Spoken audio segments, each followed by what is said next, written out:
They walked past him every single day. Hundreds of people, thousands of footsteps. Not one stopped to look at the elderly man shivering under the bridge. His worn military jacket covered in frost told a story nobody wanted to read anymore.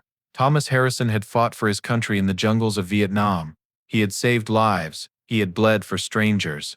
But now, 50 years later, those same strangers wouldn't even spare him a glance. On the coldest night of February 2025, when the temperature dropped to -15 degrees, Tom closed his eyes and whispered his final prayer. Jesus, if you still remember soldiers like me, I'm ready. He thought he would die alone on the frozen streets of Chicago. He was right about dying that night, but he was wrong about being alone, because Jesus doesn't forget his soldiers. And that night, he sat down right beside him. The wind cut through downtown Chicago like a blade of ice.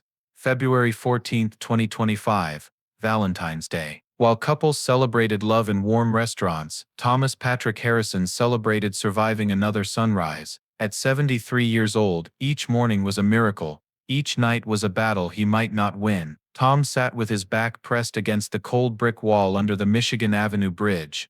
His military jacket, olive green and faded, had once been his pride. The name tape still read Harrison in black letters, though the fabric was worn thin. On the left breast were torn patches where medals had been pinned. 3 purple hearts, a bronze star, a combat action ribbon. All gone now, sold to pawn shops when he still believed he could climb back up. The jacket had been issued in 1969, when he was 19. 56 years ago, Tom had stepped off a military transport into Da Nang's suffocating heat as a terrified boy. Now he was an old man with nothing but memories. His hands trembled as he wrapped the thin blanket tighter. Donated last winter, too small to fight Chicago's cold. The bank thermometer read 17 degrees. Wind chill made it feel like 5. Frostbite had taken 2 toes last year. The VA hospital gave him antibiotics, said he needed housing or he'd lose more. He took the pills and returned to the streets. Where else could he go? Shelters were full. Veterans' housing waiting lists stretched for months. People walked past in endless streams.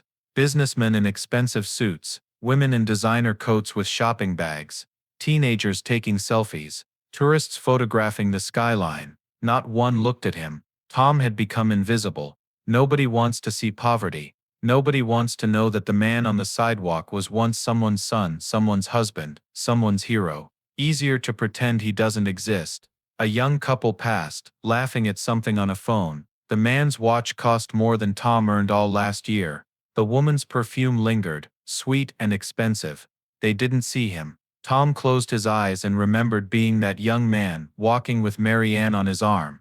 That was 1968, before the war destroyed everything. They married at Sacred Heart Church in May. Mary Ann wore her mother's dress. Tom wore his dress uniform, fresh and clean. They danced to Unchained Melody, while his mother cried happy tears. 6 months later, Tom was in Vietnam. Mary Ann's letters kept him sane. She wrote about her library job, about the apartment they were saving for, about the baby they'd have when he came home. He carried her photograph in his helmet, looking at it every night before trying to sleep in the mud. He came home in 1971, but not the same man. He'd seen things no 19-year-old should see, done things that haunted him. Nightmares started immediately. Anger came next. Drinking followed. Mary Ann tried to understand, but how could she? She hadn't seen Henderson blown apart by a landmine, hadn't held Rodriguez while he bled out, hadn't shot a teenager pointing an AK-47 at his squad. The marriage lasted 5 years after his return. When Mary Ann left, Tom couldn't blame her. He'd become a stranger to himself. The divorce was finalized in 1976. She remarried an accountant named Richard who had never been to war, never woke screaming, never drank himself unconscious. They had 2 children. Tom knew because he'd driven past their house once years ago and seen them in the yard. A perfect family. The family he could have had. After divorce, Tom tried to rebuild. Construction, warehouses, anything that didn't require talking. Jobs never lasted. Nightmares made sleep impossible, which made work impossible. Drinking got worse. He missed shifts, showed up late, snapped at supervisors. By 1985, unemployed. By 1990, lost his apartment. By 1995, living in his car. By 2000, the car was repossessed. 25 years of descent into hell he couldn't escape. A businessman walked past, talking about millions, about closing deals. Polished shoes, expensive coat. He stepped around Tom without glancing down, as if the veteran was street furniture. Tom felt nothing. Not anger, not sadness, just emptiness. He'd been invisible so long he almost believed it himself. Maybe he really was a ghost. His stomach growled. He hadn't eaten since yesterday morning.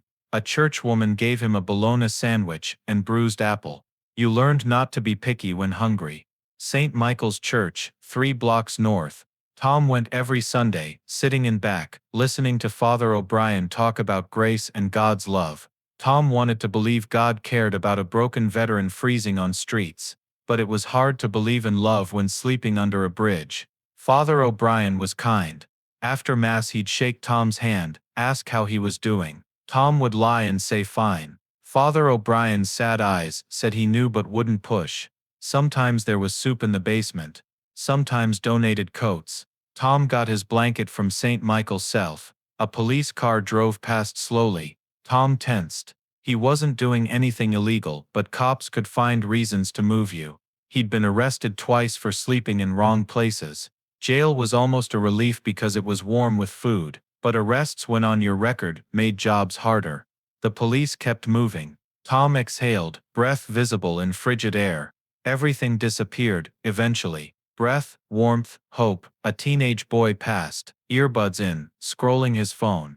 North Face jacket, pristine white sneakers, completely absorbed in his screen. When Tom was that age, he carried an M16 through rice paddies, watching friends die. Did that boy know veterans slept on streets? Did he care? Tom wanted to shout, "I fought for you." But what was the point? The boy would just call police about a crazy homeless man. The sun set, sky turning orange and purple over Lake Michigan. Beautiful, but beauty didn't keep you warm. Didn't fill your stomach, didn't stop cold from seeping into bones. Tom knew what was coming. Temperature would drop after dark, streets would empty as people hurried to heated homes. He'd be alone under the bridge, trying to survive another night. The weather forecast had played on a store TV earlier. The weatherman warned everyone to stay inside. Dangerous cold. Frostbite in minutes. Risk of hypothermia. Possibly death. He made it sound exciting, never thinking about people without an inside. Tom's body ached everywhere. Back, knees, hands, feet. He was 73 but felt 100.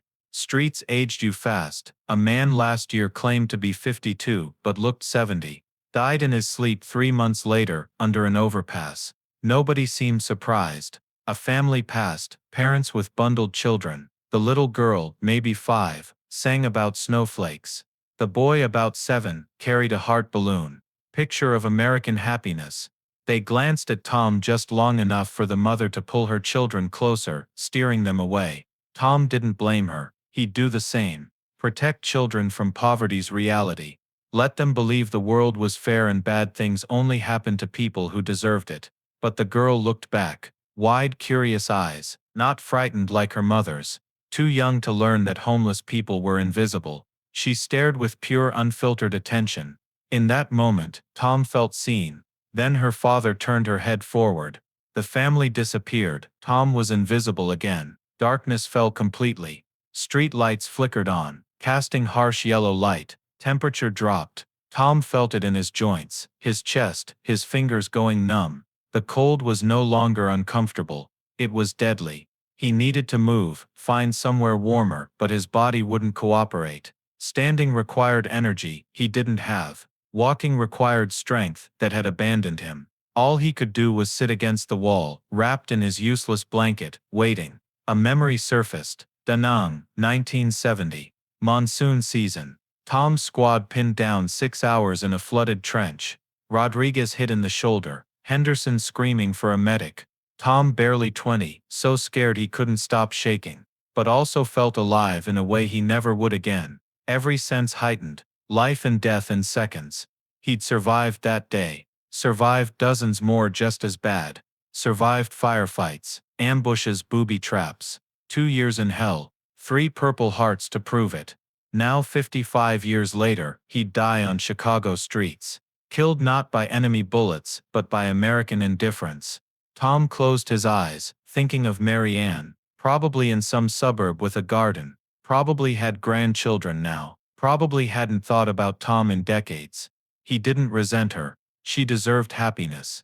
Deserved a life without a husband, who woke screaming and drank until passing out.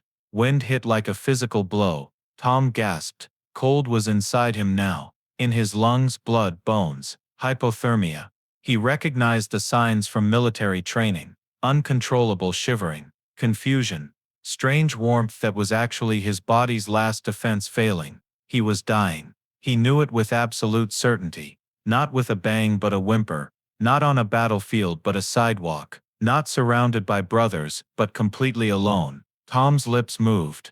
Jesus, he whispered into darkness. Voice so quiet the wind swallowed it.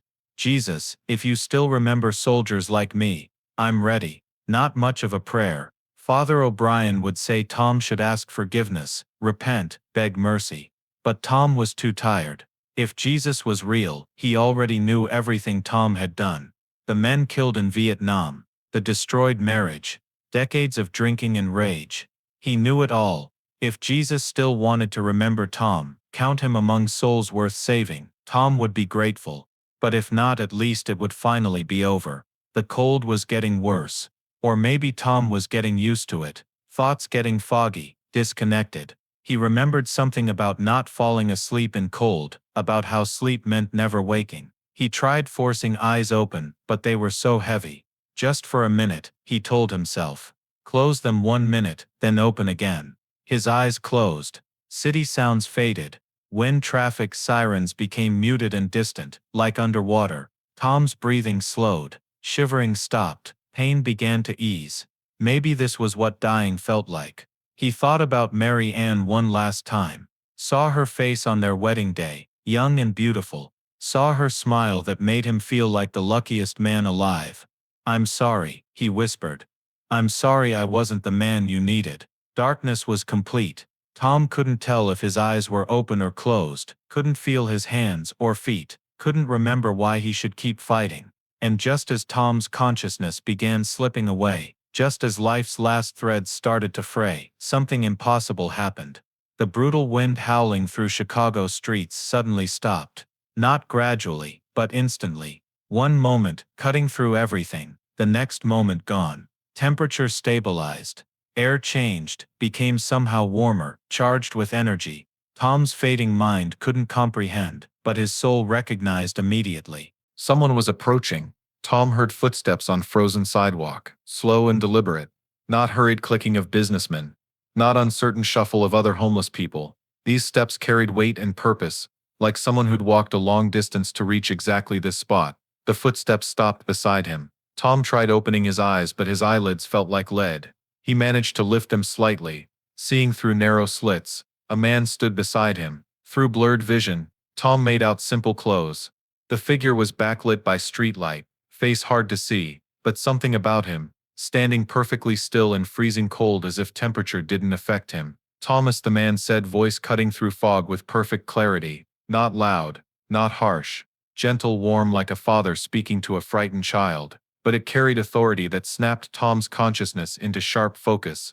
I'm here. Tom tried speaking but couldn't make frozen lips form words. He wanted to ask who this was, why he'd stopped, what he wanted, but only a weak exhale came out. The man knelt down slowly, until he was at Tom's level. As he moved, streetlight shifted. Tom caught a glimpse of his face. Long dark hair, a beard, kind eyes that seemed to glow. But that was impossible. Eyes didn't glow. This had to be hallucination. Dying brain manufacturing comfort. You prayed to me, the man said, settling onto frozen concrete, as if they were friends on a park bench. You asked if I still remembered soldiers like you. He paused, small smile crossing his face, sad but infinitely compassionate. Did you think I would forget? Did you think any of my children, no matter how lost, could ever be forgotten by me? Tom's mind processed what was happening. This man heard his prayer. This man was responding. This man said my children, as if he had some claim to Tom's life. Understanding came slowly. This couldn't be what it seemed. Impossible, but impossible things had happened before. Tom had seen men survive wounds that should have killed them. had felt on the worst Vietnam nights that something beyond comprehension was watching over his squad. Jesus, Tom whispered, saying the name taking every ounce of strength, barely more than a breath, but in the strange silence, it carried perfectly. The man nodded, expression filled with tenderness Tom had never seen. Yes, Thomas, it's me. I'm right here with you. Tom felt tears forming, immediately freezing on his cheeks. This couldn't be real. Jesus Christ sitting on a frozen sidewalk beside a homeless drunk who'd wasted his life. It made no sense. Jesus was supposed to appear to saints, not failures like Tom Harrison. Why? Tom asked, a single word carrying 1,000 questions. Jesus reached out, placed his hand on Tom's shoulder. The touch was impossibly warm, radiating heat that spread through Tom's frozen body like liquid sunlight. With that touch came something else. Peace. Not numbness, not emptiness, but genuine complete peace. Because I love you, Thomas.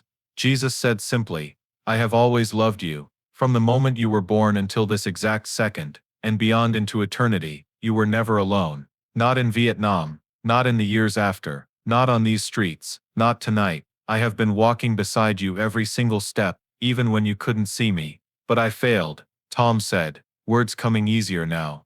I failed at everything. My marriage, my life. I killed people. I drank. I wasted everything. How can you love someone like me? Jesus' eyes held depths that seemed to contain all of time. Thomas, do you remember what you did in Da Nang on November 3, 1970? The question seemed random, but then memory came flooding back. November 3, 1970. Clearing a village suspected of hiding enemy soldiers, Tom kicked in a door and found a woman and 3 children huddled in the corner, terrified. Other soldiers wanted to search them roughly, angry after losing 2 men to a booby trap, but Tom stopped them, knelt down and spoke gently in his few Vietnamese words, gave the children his rations, made sure they were treated with dignity. It took only minutes. Other soldiers didn't understand why Tom bothered, but to Tom they were a mother and her babies, just as human as his own family. I remember, Tom said quietly, but that was nothing, just being decent. It was everything. Jesus replied with fierce intensity. You chose compassion when hate would have been easier. You chose to protect when you could have harmed. Do you know what happened to that family? Tom shook his head. The mother's name was Nguyen Nguyen Do Wan. Jesus continued. Her children were Min Ho and Little Duck. Because of your kindness that day, they survived. Min became a doctor. Ho became a teacher. Duck became a father to 5 children, who are alive right now because you chose mercy. Tom stared, unable to comprehend. I had no idea. You weren't supposed to. Jesus said softly. That's what real kindness is. Doing good without knowing the outcome, without expecting recognition, and that moment was only one of many scattered throughout your life. Every time you held the door at the VA hospital, every time you shared food with another homeless person, even though you were hungry, every time you chose not to steal or hurt, all of it mattered. All of it counted. All of it was seen.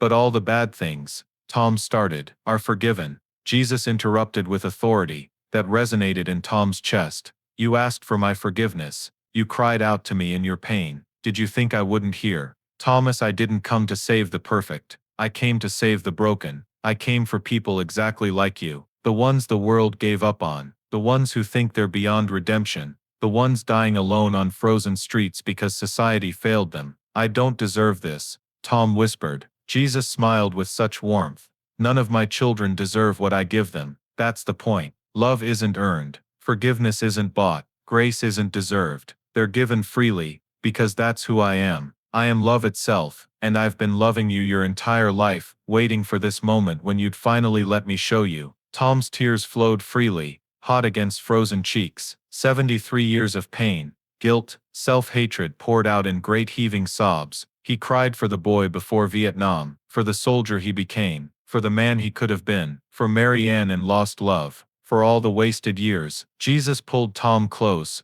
wrapping arms around him in an embrace that encompassed everything Tom needed but never received. In that embrace, Tom felt something shift. Cold began to fade. Pain eased. Breathing deepened and steadied. Not just his body warming. Something inside, frozen for decades, was beginning to thaw. What's happening to me? Tom asked. You're being healed. Jesus replied softly. Not just your body, your soul, all the wounds you've carried, all the scars you thought would never fade, All the broken pieces, I'm healing all of it. Tom pulled back to look at Jesus's face, the kindest eyes he'd ever seen, absolute acceptance, scars on his hands, old wounds that had healed, but left marks, wounds from nails, wounds Jesus could have erased but chose to keep. You kept your scars, Tom said, touching one gently. Yes, Jesus said, to remind everyone who sees them that scars aren't shameful, they're proof you survived, evidence of battles fought and won. You have scars too, Thomas,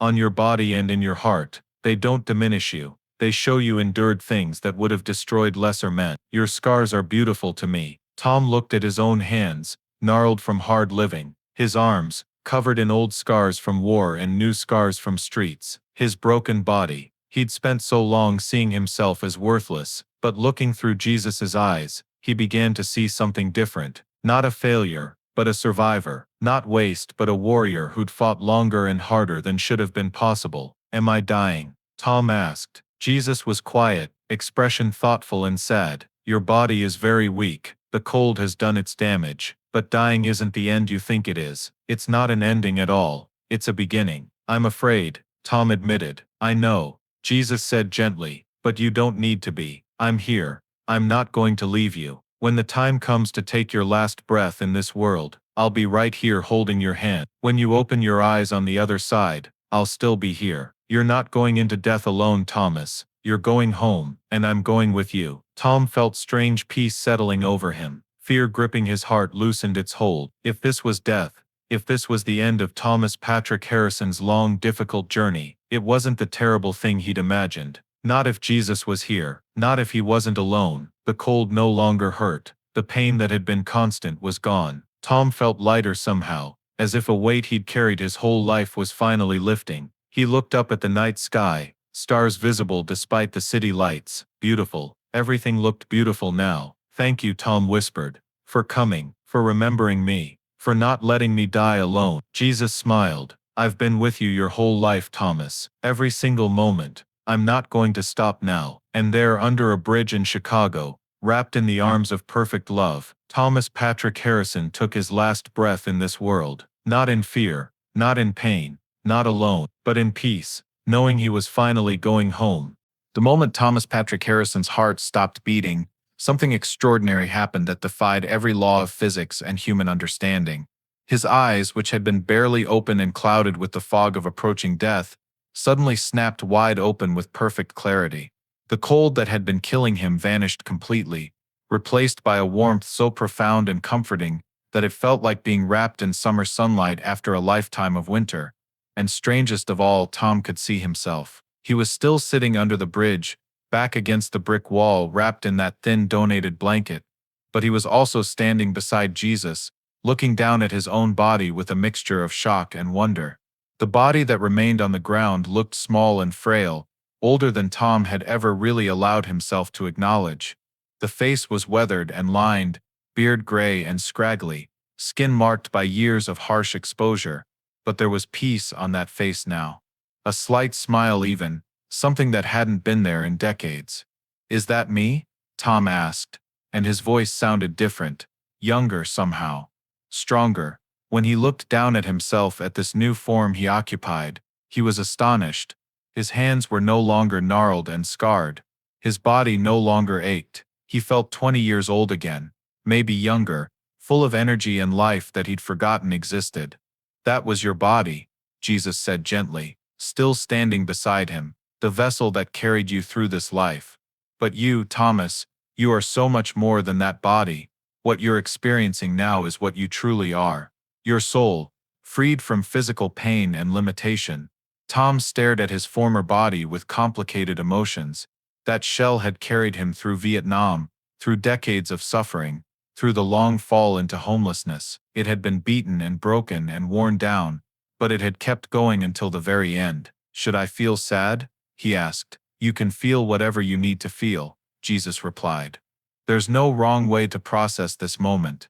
Before Tom could respond, he heard voices. 2 men were approaching the bridge, their footsteps echoing in the cold night air. Tom recognized them immediately. Frank and Bobby, 2 other homeless men who sometimes shared this section of street. Frank was in his 50s, a former truck driver who'd lost everything in a messy divorce. Bobby was younger, maybe 40, a veteran like Tom but from the Iraq War. Frank spotted Tom's body first. "Oh no," he said, voice cracking. "Bobby.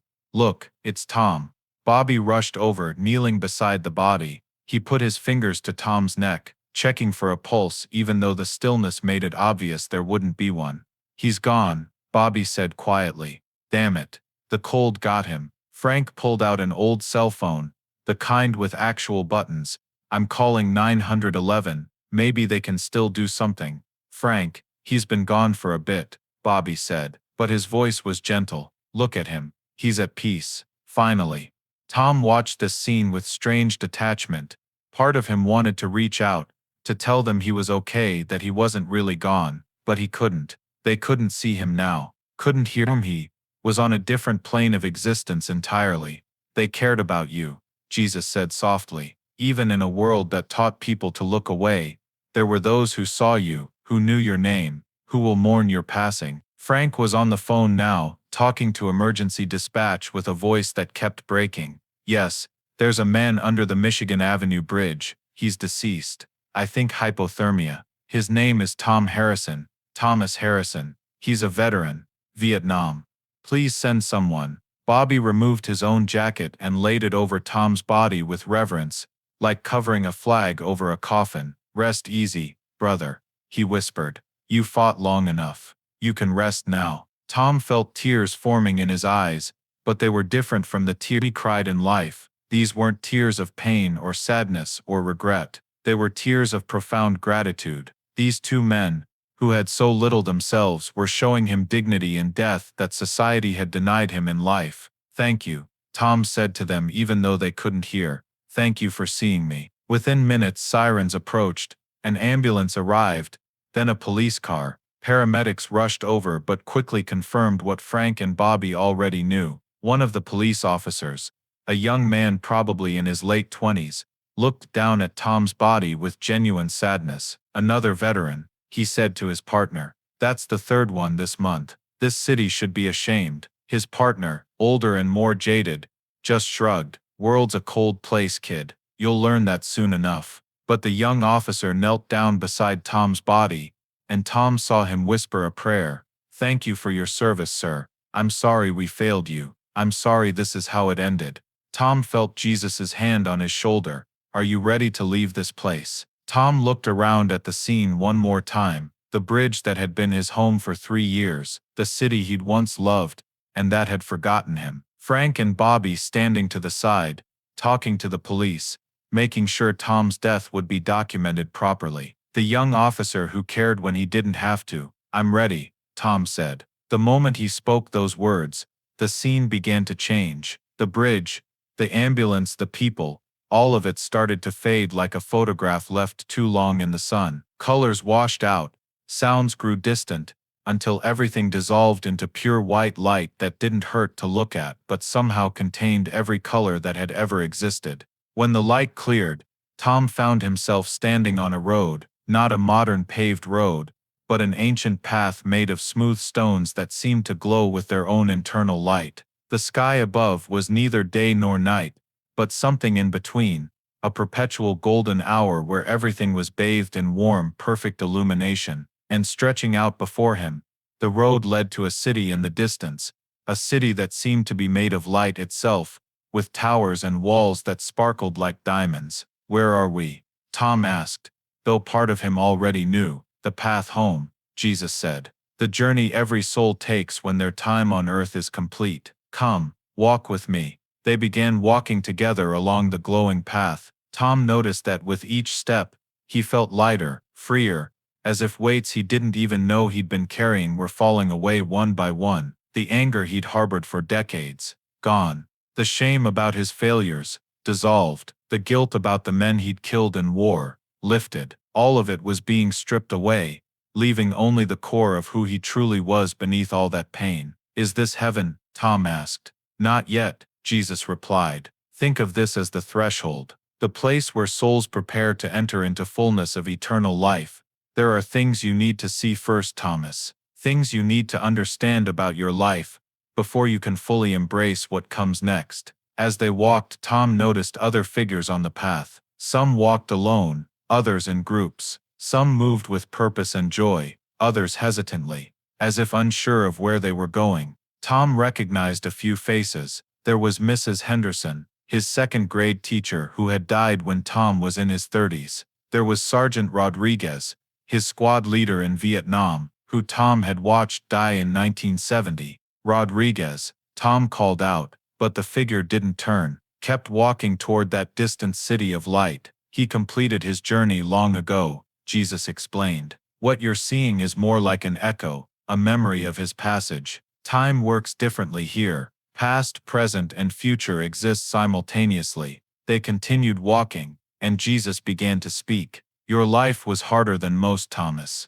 You were asked to bear burdens that would have crushed weaker souls. But through it all, you persisted. Do you understand why? Tom thought about this. I don't know. Stubbornness maybe, or fear of giving up completely. It was love, Jesus said. Even in your darkest moments, even when you felt you had nothing left, there was love in your heart. Love for Mary Ann, even after she left. Love for your country, even after it forgot you. Love for your fellow human beings, even when they walked past without seeing you. That love kept you alive, kept you human, kept you from becoming the bitter, cruel person you feared you might become. I don't feel very loving, Tom said honestly. I feel like I was mostly just angry and afraid. Jesus stopped walking and turned to face Tom directly. Thomas, do you remember Christmas Eve, 2022? Tom searched his memory. Christmas Eve, 2022. 3 years ago, he had been standing outside a department store,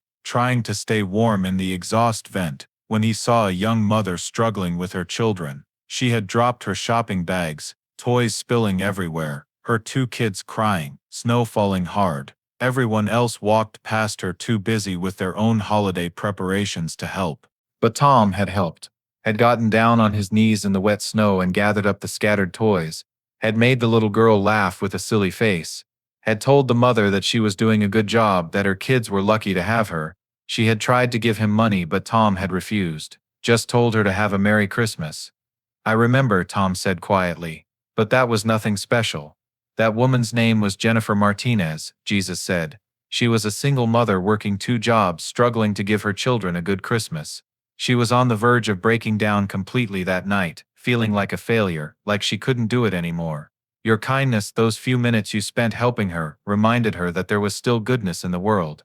It gave her strength to keep going. Jesus gestured, and suddenly Tom could see her, not as a memory, but as she was now, in real time. Jennifer was in a warm apartment, decorating a Christmas tree with 2 teenage children. She was laughing, happy, successful. On the mantel, Tom saw a photograph of a man in military dress uniform. Her son Carlos, Jesus explained. 15 years old now, he enlisted in the junior ROT because of a story his mother told him, about a homeless veteran who helped her on the worst night of her life, about how that veteran reminded her that heroism wasn't about medals or recognition, but about choosing kindness when you had nothing left to give. Carlos wants to serve his country the way you did, but he also wants to be the kind of man who helps people, the way you helped his mother. Tom felt overwhelmed. I had no idea, I never saw her again. That's the point, Jesus said gently. The most important things we do in life we often do without realizing it. Every kind word, every small gesture, every moment of compassion ripples out in ways we can't predict or measure. Your life wasn't wasted, Thomas. It mattered. You mattered. They resumed walking, and the city of light grew closer with each step. Tom could make out more details now. The walls seemed to be made of pearl and gold, but somehow organic, as if they had grown rather than been built. Music drifted from within, not like any music Tom had heard on earth, but something that touched his soul directly, bypassing his ears entirely. Is that where I'm going? Tom asked, gesturing toward the city. Yes, Jesus said. That's your eternal home. The place prepared for you since the foundation of the world, but first there's someone who wants to see you. The path ahead split into 2 directions. One continued straight toward the city, the other curved off to the right, leading to a garden that Tom hadn't noticed before.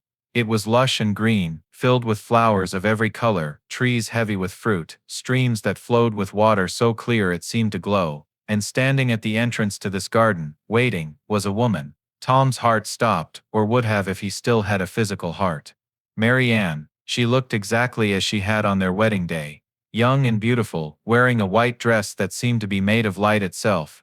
Her hair was long and dark, her eyes bright with tears, her smile the one that had made Tom fall in love with her 57 years ago. "Hello, Tom," she said, and her voice was like coming home after a lifetime of wandering. Tom couldn't move, couldn't speak. After everything, after all the years and all the pain and all the failures, Mary Ann was here. How? He finally managed. "You're still alive. I saw your house, saw you with Richard and your kids." Mary Ann smiled.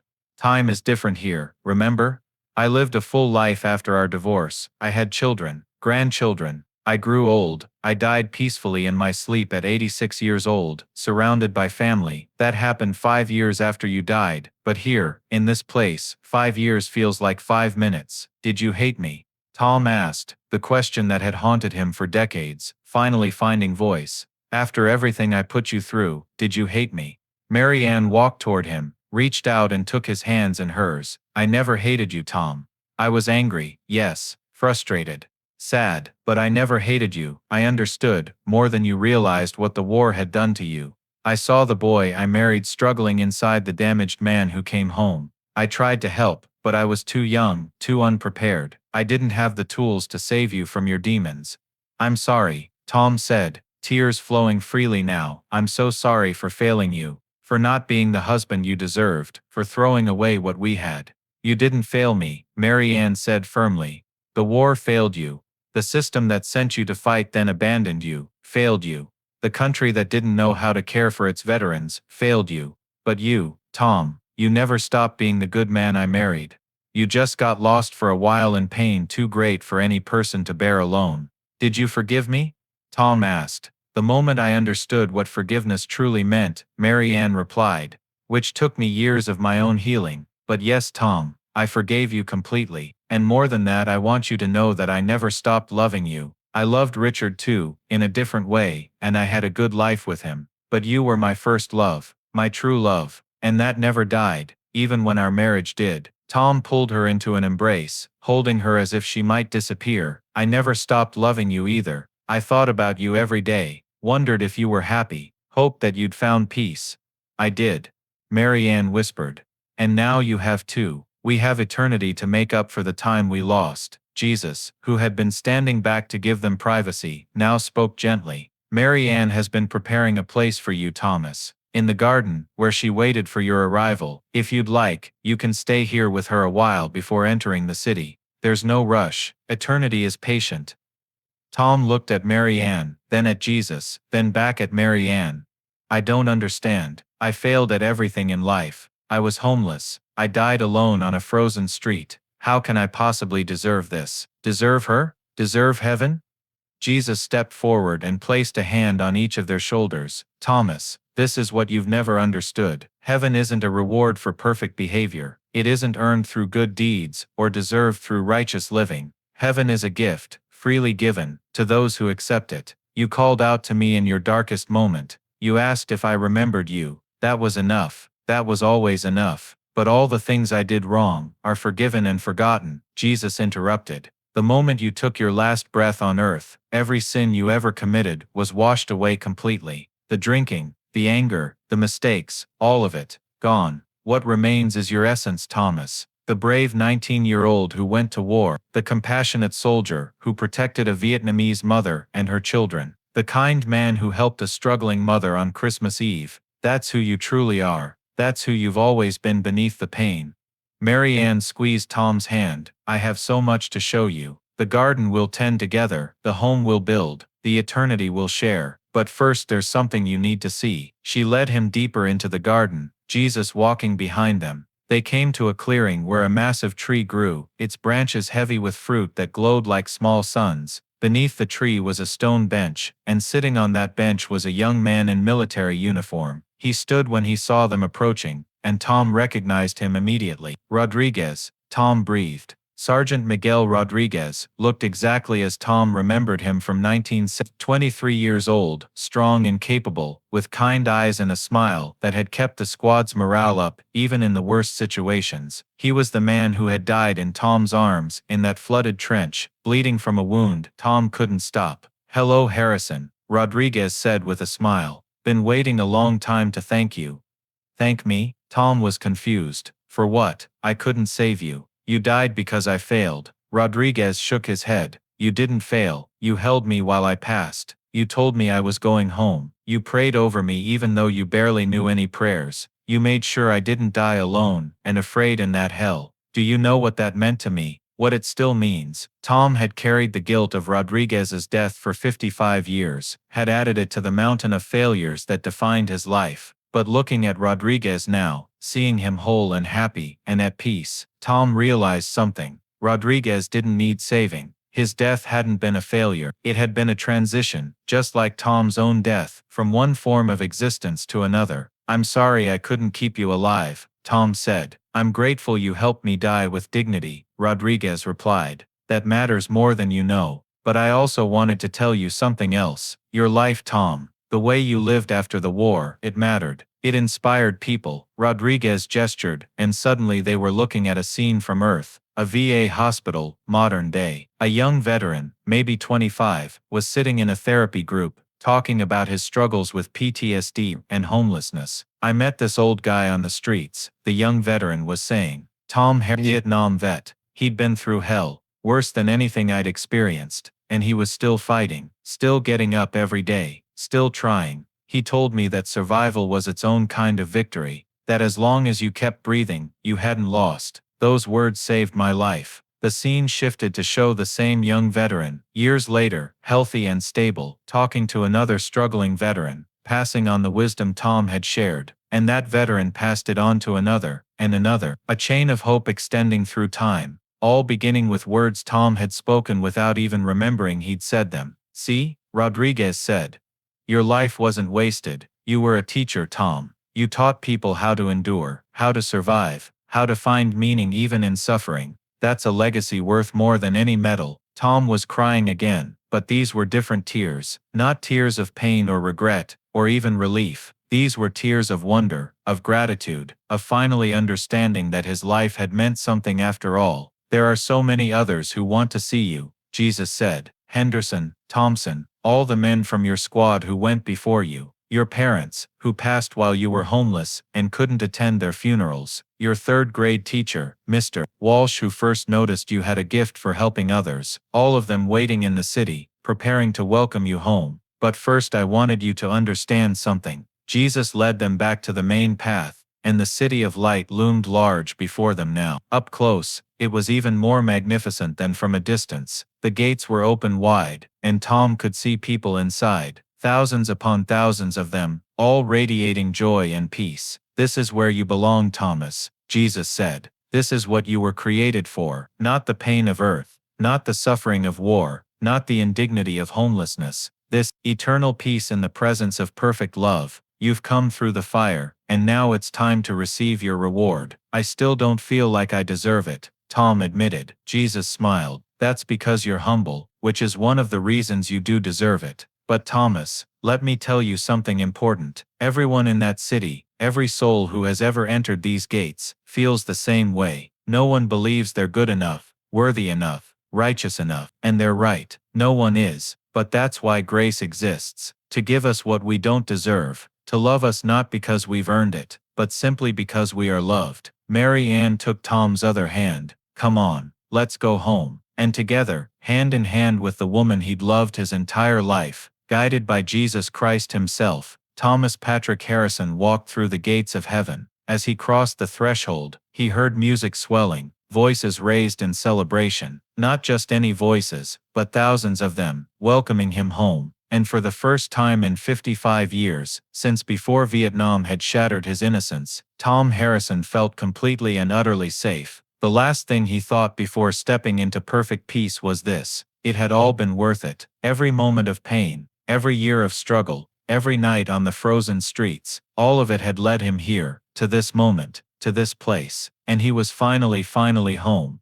Meanwhile, back on Earth, in the cold reality of Chicago's streets, the consequences of Thomas Patrick Harrison's death were just beginning to unfold in ways that no one could have predicted. Marcus Wellington sat in his heated BMW, stuck in Valentine's Day traffic on Michigan Avenue. He was 42 years old, CEO of Wellington Financial Group, worth approximately $37 million. He had everything society said mattered: money, power, success, a penthouse apartment with a view of Lake Michigan.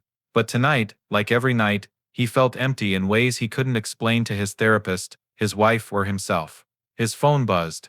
Another email about the quarterly profits. Another message from his personal assistant about tomorrow's meetings. Marcus barely glanced at them. He was too busy staring out the window at the bridge ahead, the one he'd been driving past for 3 years on his way home from the office.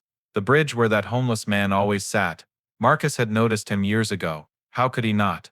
The man was there every single day, wrapped in a thin blanket, wearing an old military jacket. At first, Marcus had felt a twinge of something, maybe pity, maybe guilt. But over time, he'd trained himself not to see. Just another part of the urban landscape, like the graffiti or the trash cans. Not his problem. Not his responsibility. Tonight, though, something was different. As traffic crawled forward, Marcus saw flashing lights under the bridge. An ambulance, police cars. A small crowd gathered. Traffic was being redirected, causing the backup that had Marcus trapped in his luxury vehicle. A police officer waved cars around the scene. As Marcus's BMW crept past, he saw paramedics loading a body into the ambulance. A body covered with a white sheet, and next to the ambulance stood two homeless men. One older, one younger, both talking to a police officer with expressions of genuine grief on their weathered faces. Marcus felt something twist in his chest. He knew, somehow he just knew, that the body under that sheet was the man from the bridge. The invisible man Marcus had walked and driven past for 3 years without once acknowledging his existence. He pulled over 2 blocks away, parking illegally, not caring. His hands were shaking. Why was he shaking? He didn't even know that man's name, had never spoken to him, had deliberately avoided making eye contact for 3 years. So why did he feel like he'd just witnessed something that would haunt him forever? Marcus sat in his car for 20 minutes, unable to move. Finally, he pulled out his phone and searched homeless veteran Michigan Avenue Bridge, Chicago. The news was already online. Local news sites, social media posts, homeless Vietnam veteran dies of hypothermia on Chicago streets. Thomas Harrison, 73, found dead under bridge. Another veteran lost to America's homelessness crisis. Thomas Harrison. The man had a name, had a history. Marcus clicked on article after article, reading details that made the knot in his chest grow tighter. Vietnam veteran. 3 Purple Hearts. Homeless for over 20 years. No living relatives. Died alone on one of the coldest nights of the year. But that wasn't quite true. He hadn't died completely alone. 2 other homeless men had found him and called for help. Had covered his body with respect. Had made sure his name was recorded, his service acknowledged. 2 men with nothing had given what Marcus, with everything, had refused. Basic human dignity. Marcus drove home in a daze.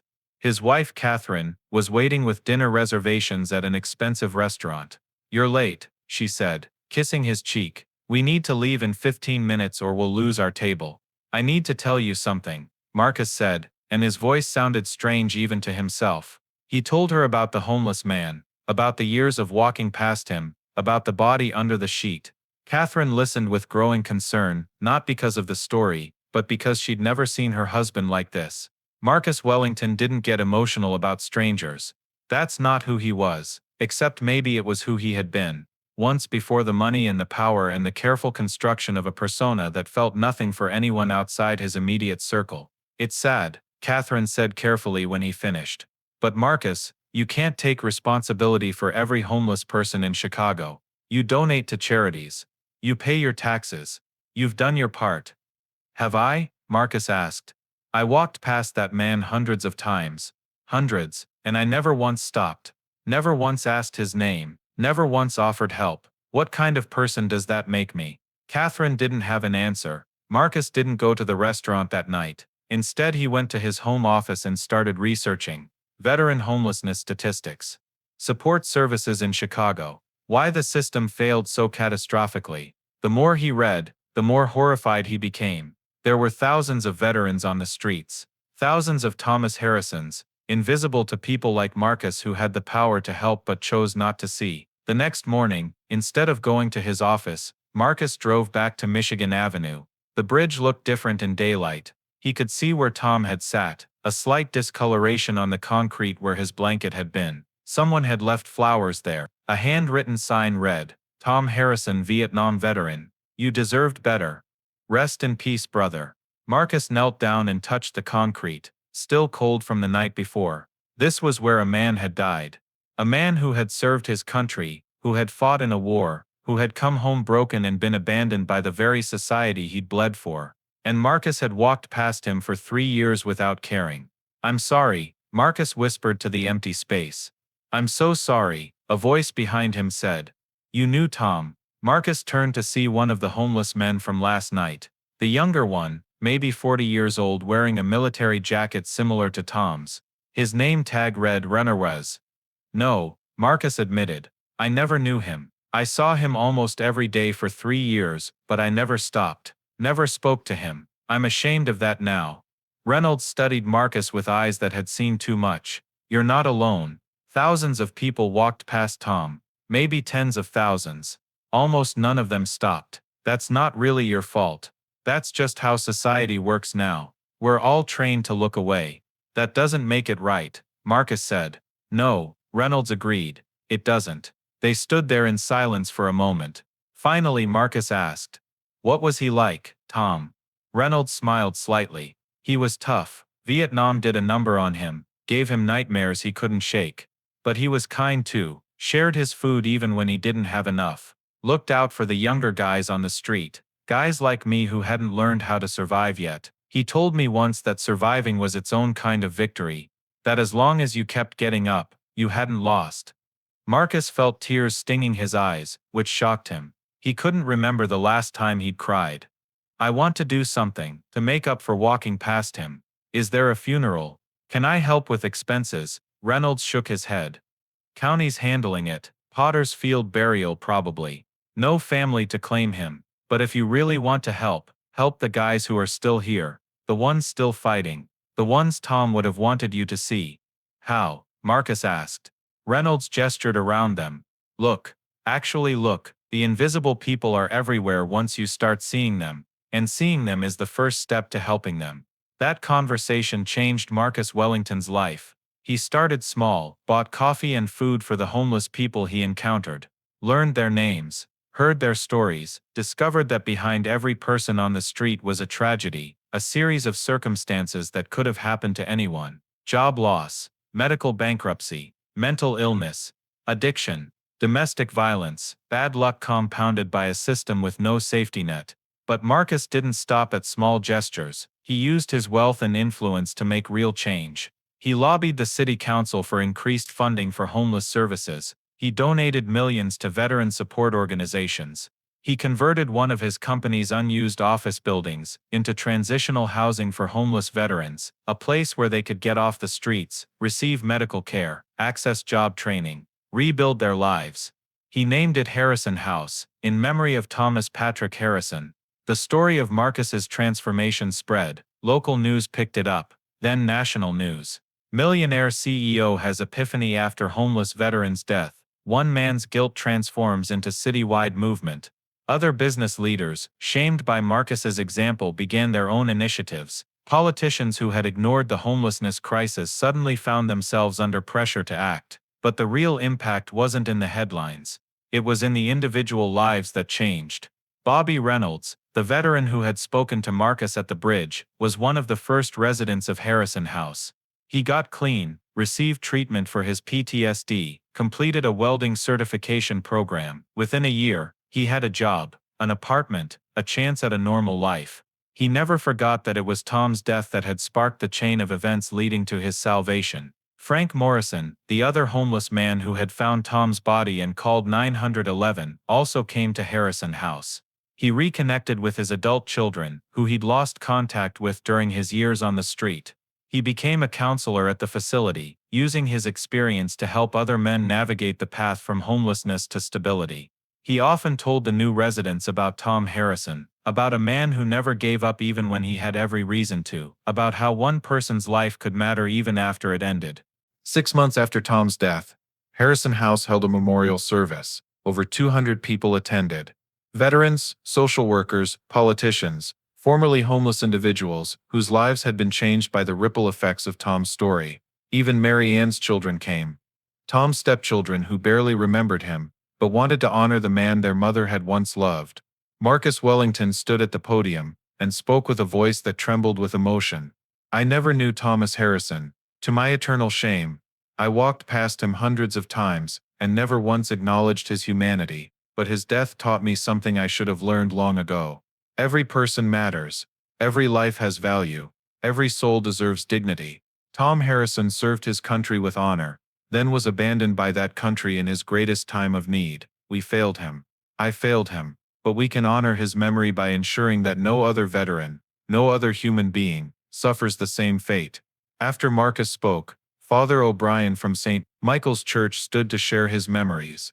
Tom Harrison came to Mass every Sunday for the last year of his life. He always sat in the back, never took communion, because he didn't feel worthy, never stayed for coffee because he was embarrassed about his appearance, but he was there, every single week, seeking something he couldn't quite name. I believe now that what he sought was not just faith in God, but faith that he still mattered, that his life still had purpose. I wish I had told him more clearly that he did matter, that God loved him exactly as he was, but perhaps his death has accomplished what his life could not. It has opened eyes, changed hearts, saved lives. In that way, Tom Harrison's suffering was not meaningless, it was a catalyst for transformation.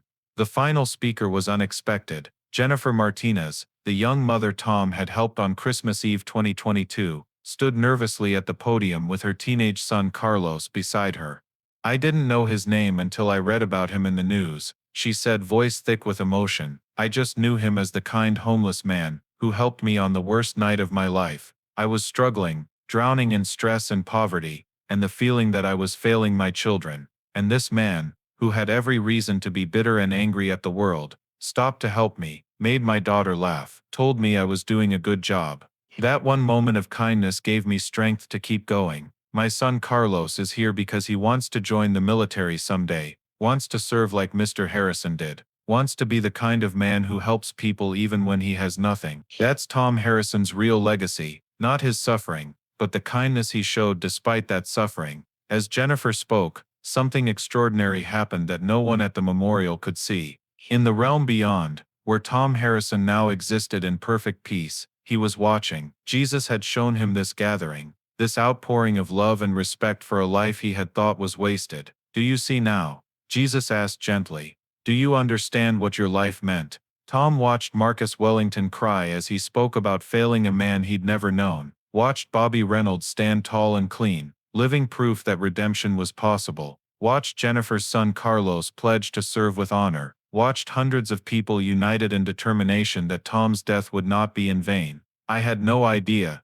Tom whispered, tears flowing freely down his face. I thought I was invisible. I thought I didn't matter. You were never invisible to me, Jesus said, and you never stopped mattering. Every moment of your life, even the darkest ones, was woven into a tapestry you couldn't see. Your kindness to that Vietnamese family in 1970 saved lives that went on to save other lives. Your encouragement to Bobby Reynolds kept him from suicide. Your help to Jennifer gave her son a role model. Your very existence, your stubborn refusal to give up even when you had every reason to, inspired Marcus Wellington to become a force for good in the world. None of that was accidental, Thomas. It was all part of a divine plan you couldn't see while you were living it. But I suffered so much, Tom said. Why did it have to be so hard? Jesus' expression was filled with compassion and sorrow. Because the world is broken, Thomas. Sin and suffering exist because humans have free will, and free will means the choice to do harm as well as good. You suffered because society made choices that abandoned its veterans, because systems failed that should have protected you, because people chose not to see rather than face uncomfortable truths. That suffering was real and unjust, and should never have happened. But even in the midst of it, even in the darkest hours, I was using your pain to accomplish something beautiful. Not because the pain was good, but because I can bring good out of even the worst circumstances. Tom watched as the memorial service concluded with a Marine Honor Guard performing a 21-gun salute. He watched as they folded an American flag with precise, reverent movements and presented it to Harrison House, where it would hang in the lobby as a reminder of the man who inspired it all. He watched as people who had never met him wept for him, honored him, promised to carry forward his legacy. "I wish I could tell them thank you," Tom said. "I wish they could know I see this, that I'm grateful." "They know," Jesus assured him. "Not consciously, but in their hearts they know. And someday when their journeys end and they arrive here, you'll be able to tell them yourself. You'll welcome them home the way you were welcomed." That's how it works, Thomas. We all take turns being helped, and being the helper. That's what love is.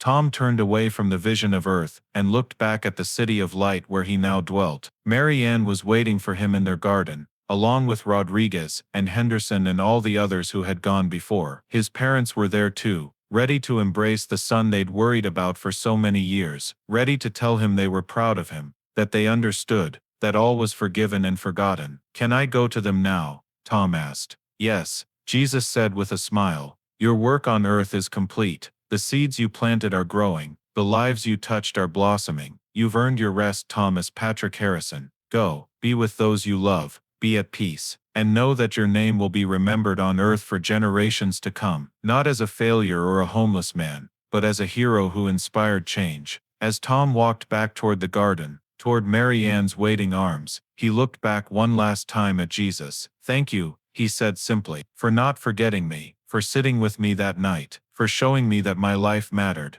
"I never forget my soldiers," Jesus replied. "Never have, never will. Go in peace, Thomas. You've come home." Tom Harrison walked into eternity, leaving behind a world that was slightly better because he had existed in it. On the streets of Chicago, Harrison House continued to save lives. In Iraq and Afghanistan, young soldiers like Carlos Martinez served with honor, inspired by a story they'd heard about a Vietnam veteran who never gave up. In boardrooms and churches and homeless shelters, people who had heard Tom's story asked themselves uncomfortable questions about who they saw and who they ignored, about what they did with their privilege and power. And under the Michigan Avenue Bridge, someone maintained the small memorial. Fresh flowers appeared weekly. The sign was replaced whenever weather damaged it. People stopped to read Tom's name, to acknowledge that a man had died there, that his life had mattered, that he deserved to be remembered. 5 years after Tom's death, on a cold February night, similar to the one that had taken his life, a young homeless veteran, named Michael Chen, sat under that same bridge, wrapped in a blanket, contemplating whether he had the strength to keep fighting. He'd been on the streets for 6 months after his discharge from the army. PTSD made it impossible to hold a job. His family had given up on him. He felt invisible, worthless, ready to give up completely. Then he noticed the memorial, knelt down to read the plaque that had been installed by Marcus Wellington. Thomas Patrick Harrison, Vietnam veteran. His death inspired a city to remember its forgotten heroes. His life proved that survival is victory. Harrison House stands in his honor, offering hope to those who need it most. Michael pulled out his phone with cold, trembling fingers, Googled Harrison House, found their phone number, called with the last bit of battery his phone had left.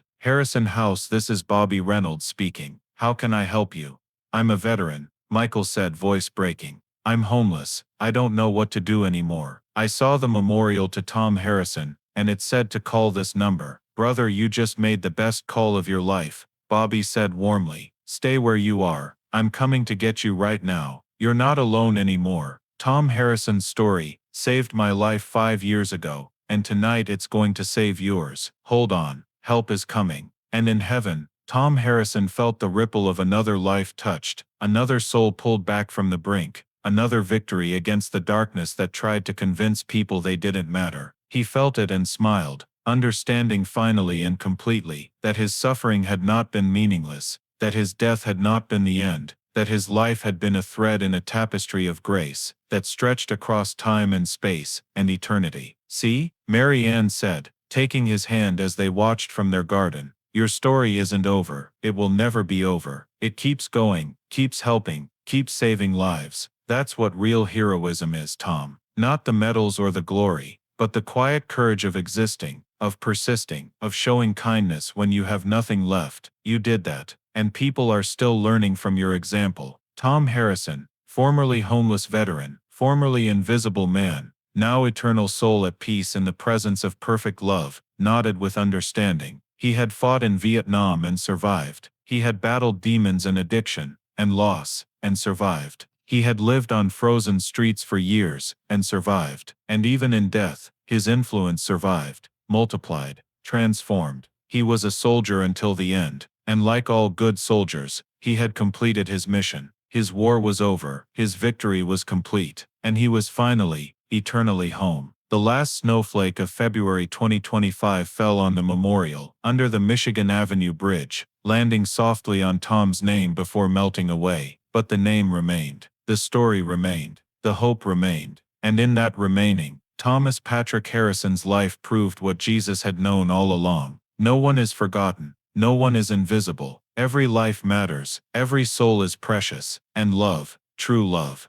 never fails, never. What you just heard wasn't just a story about one man's death, it was a story about all of us, about the invisible people we walk past every single day without seeing, about the Thomas Harrisons living in our cities right now, wrapped in thin blankets, wondering if anyone remembers they exist. Tom Harrison served his country with honor. He earned 3 Purple Hearts defending freedoms we take for granted. But when he came home broken, when the nightmares wouldn't stop, and the system failed him, he became invisible. For 3 years, thousands of people walked past him under that bridge, thousands of footsteps. Not one stopped, until the coldest night of February, when Jesus sat down beside him. This story should make us uncomfortable. It should make us ask hard questions. How many people did we walk past today without seeing? How many modern-day Tom Harrisons are sitting outside the stores where we shop, the restaurants where we eat, the churches where we pray? What would Jesus say about our indifference? But this story also shows us that it's never too late to change. Marcus Wellington walked past Tom for 3 years, and his guilt transformed into action that saved hundreds of lives. One man's awakening created Harrison House. One death inspired a movement. One invisible veteran became a catalyst for transformation. The most powerful moment in this story isn't when Tom died, it's when he discovered his life mattered. When Jesus showed him the ripples of kindness he'd created without knowing. The Vietnamese family he protected in 1970. The young mother he helped on Christmas Eve. The veterans he encouraged when he had nothing himself. All of it counted. All of it mattered. None of it was wasted. Tom thought he was invisible, but God sees everything. He thought he died alone, but Jesus was right there beside him. He thought his life was a failure, but his death sparked a revolution of compassion. Here's the truth that should shake us to our core. Right now, in this moment, there's someone sitting on a cold street corner who feels exactly like Tom felt, invisible, forgotten, ready to give up, and we have the power to change that. Not with millions of dollars or grand gestures, but with something simpler: acknowledgement, eye contact, a kind word, recognition that they exist, that they matter, that they're human. Jesus said, "Whatever you did for the least of these, you did for me." Every time we walk past someone suffering without stopping, we're walking past Jesus himself. Tom Harrison's story ended with redemption, peace and eternal rest. But for the thousands of veterans and homeless people still on our streets, their stories are still being written. And we get to decide what role we play in those stories. Will we be the thousands of footsteps that walk past, or will we be the one who finally stops? Now I want to hear from you. Have you ever helped someone who was invisible to others, or have you walked past someone and regretted it later? Share your story in the comments below. And here's the question that might change your life. If Jesus came to your city tonight, disguised as a homeless person, would you recognize him? Drop a if this story touched your heart, share it with someone who needs to hear it, and subscribe for more stories that remind us what truly matters.